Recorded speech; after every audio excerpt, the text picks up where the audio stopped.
नमस्कार, जय हिंद। आदित्य क्लासेस में आप लोगों का स्वागत है। स्टैटिक जीके की क्लास चल रही थी। क्या कवर किया जा रहा है इसमें? History, geography, polity, economics, science, इन सब के एमसीक्यू क्वेश्चंस कर रहे हैं और डेली का हमारा 10 क्वेश्चन का सीरीज चल रहा है। चलिए देखते हैं आज का पहला question. India is located on north of equator between which of the following latitudes?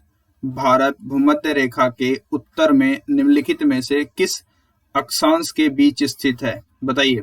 Between 8 degree 4 to 37 degree 6, या 7 डिग्री 4 टू 39 डिग्री 6, या 8 डिग्री 7 टू 36 डिग्री 6, या 7 degree 4 to 40 degree 6। Correct answer बताइए। इसका करेक्ट आंसर बताइए। देखिए, बात करते हैं 7 डिग्री 4 टू 39 डिग्री 6, ये नहीं है। 87 डिग्री 4 टू 36 डिग्री 6, ये भी नहीं है। 7 डिग्री 4 टू 40 डिग्री 6, ये भी नहीं है। करेक्ट कौन सा है हमारा? ए।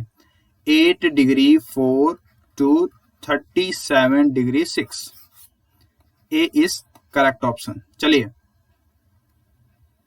Where is located the headquarter of north east zone cultural centre? उत्तर पूर्व क्षेत्र सांस्कृतिक केंद्र का मुख्यालय कहाँ स्थित है? बताइए। गुवाहाटी, ईटानगर, आइजॉल, या दीमापुर? करेक्ट आंसर बताइए इसका। देखिए, बात करते हैं हेडक्वार्टर की, किसकी? North east zone of cultural centre. यह है गुवाहाटी नहीं है, ईटानगर भी नहीं है, आइजॉल भी नहीं है। करेक्ट कौन सा हमारा? Dimapur. Dimapur, Nagaland. D is correct option. चलिए, forest research institute is located in? वन अनुसंधान संस्थान स्थित है। बताइए। लखनऊ, देहरादून, कानपुर, गुवाहाटी? करेक्ट आंसर बताइए इसका। देखिए, फॉरेस्ट रिसर्च इंस्टीट्यूट की बात हो रही है। लखनऊ नहीं है, कानपुर भी नहीं है, गुवाहाटी भी नहीं है। करेक्ट कौन सा? Dehradun. B is correct option. चलिए, which Buddhist monk converted Milinda, जो कि एक इंडो ग्रीक किंग थे, टू बुद्धिज्म? किस बौद्ध भिक्षु ने मिलिंडा, जो कि एक इंडो ग्रीक राजा थे, को बौद्ध धर्म में परिवर्तित किया? नागसेना, या गौतम बुद्ध, या शाक्य मुनि, या महाधर्म रक्षित? बताइए। गौतम बुद्ध नहीं, शाक्य मुनि भी नहीं, महाधर्म रक्षित भी नहीं। करेक्ट कौन सा हमारा? नागसेना। ए इज करेक्ट ऑप्शन। चलिए, what was the other name of Harshvardhan? Harshvardhan का दूसरा नाम क्या था? बताइए। शिलादित्य, हर्षादित्य, या भास्करा वर्मन, या विष्णु वर्धन? करेक्ट आंसर बताइए। हर्षवर्धन का दूसरा नाम हर्षादित्य नहीं था, भास्करा वर्मन भी नहीं था, विष्णु वर्धन भी नहीं था। करेक्ट कौन सा? शिलादित्य। ए इज करेक्ट ऑप्शन। चलिए, which among the following compound is most commonly used in photochromic lenses? निम्नलिखित में से कौन सा यौगिक फोटोक्रोमिक लेंस में सबसे अधिक उपयोग किया जाता है? पोटेशियम डाइक्रोमेट, सिल्वर क्लोराइड, या पोटेशियम फेरेट, या फेरिक क्लोराइड? बताइए।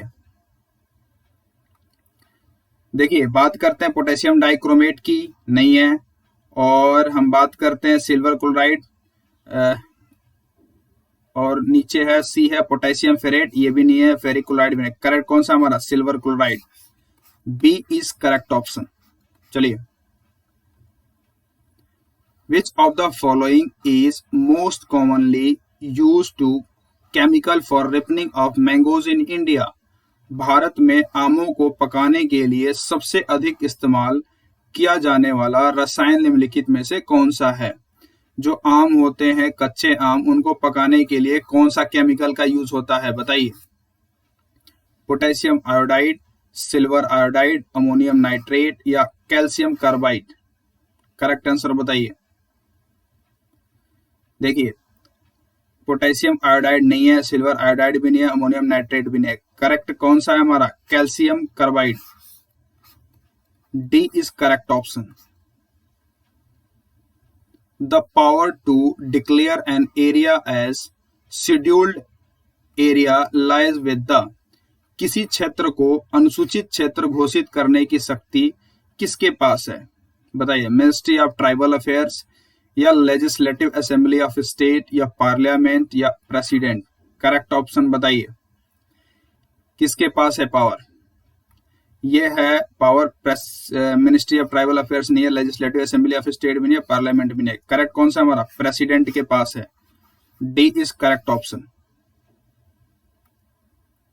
Which article protects a person right to travel abroad under Indian Constitution?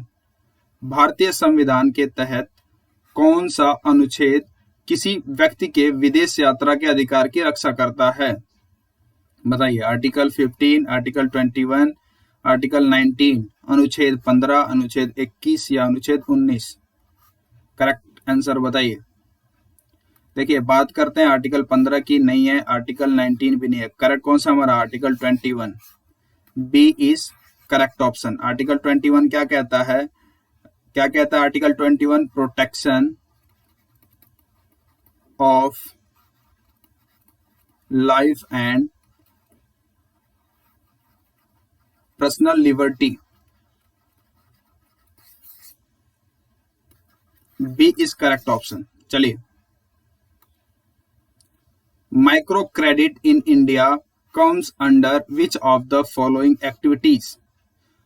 Bharat में माइक्रो क्रेडिट निम्नलिखित गतिविधियों के अंतर्गत आता है। किसके अंतर्गत आता है? बताइए, कमर्शियल बैंकिंग, कोऑपरेटिव बैंकिंग या प्राइवेट बैंकिंग या नॉन बैंकिंग फाइनेंस?